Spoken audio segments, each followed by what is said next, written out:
Ever wake up and just know the day's gonna suck? That was Nathan's morning. January. Brooklyn. 6:47 a.m. Cold enough to make your bones complain. The radiator in his room? Dead.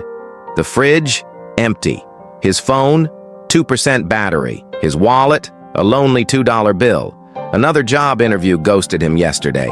Third one this week. He was tired. Not just sleepy tired, soul tired. He sat on the edge of his bed, head in hands, wondering how long it takes to fall through the cracks completely. But eventually he stood up and walked outside. He didn't know where he was going, just away from the silence. And that's where everything started to shift. Down the block, past a busted mailbox and a bodega blasting Latin music, Nathan saw a man, curled up on a milk crate, blanket over his knees, head down, still. Most people walked past without looking, just part of the city furniture. But Nathan couldn't, because he saw himself, not literally, but spiritually. You get it. He stood there, staring, long enough for it to get awkward. He had $2 to his name. That's it. He could get a coffee. A tiny bit of warmth in a cold, unfair world. Or he could do something else. He crossed the street. The bell over the coffee shop door jingled like it was happy to see him. He wasn't in the mood. He slid the $2 across the counter. Small black coffee. No room. They gave it to him in a paper cup that steamed like a miracle. He didn't sip it, didn't even smell it.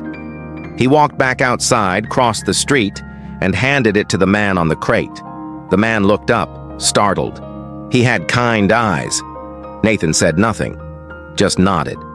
The man held the cup like it was made of gold, and as Nathan walked away for the first time in weeks, he felt something.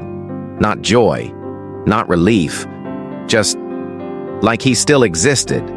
That act, that $2 coffee, it triggered something. The man on the crate, his name was Calvin. That same day, he walked into a local church's outreach center, got a shower, a hot meal, a referral to a shelter. 2 months later, Calvin joined a rehab program. 8 months in, he got certified in basic security training. 1 year after that, he was clean, working, and renting a room in Queens. Meanwhile, Nathan didn't suddenly win the lottery, but something had cracked open. He started volunteering once a week, just for an hour, soup kitchen stuff. There, he met a guy who ran a small logistics startup. They got talking. Turned out Nathan had a knack for solving problems. 2 months later, he was hired. Part-time, but it grew. Fast forward 5 years. Nathan now supervises 12 employees. He's not rich, but he's okay. He has a cat named Milo and a plant he's kept alive for 3 years. And then, one rainy night, he's heading home. Misses the last train. Subway's nearly empty. He jogs down the slick stairs, slips, and almost crashes headfirst onto the platform. But a hand grabs him, steady, strong. He looks up. It's Calvin, wearing a security badge. "Whoa, you okay?" Nathan blinks. I think I gave you coffee once." Calvin laughs. "You did, and that cup changed everything." They stood there laughing under flickering fluorescent lights, and for a moment the whole city disappeared. There are things we do that we never think twice about. Holding a door, giving $1, sending a message. And sometimes those things save lives. Not in a movie way, in the real way. The kind that whispers, not shouts. The kind you don't hear about on the news. But they matter. They ripple. They echo. So maybe today, you smile at someone who needs it. Maybe you send that text. Maybe you check in. You'll never know the full story, but you'll be part of it. And one day when you least expect it, the kindness might come back around, tenfold. One small decision, one turn, that's all it takes.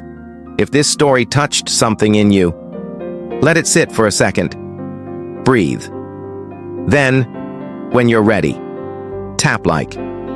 That helps more stories like this reach someone who needs it. Drop a comment. What was your one-turn moment? Subscribe if you want more stories that feel like this one. You're not alone, and you might be the spark that changes someone else's world. Thanks for turning this way today. See you in the next story.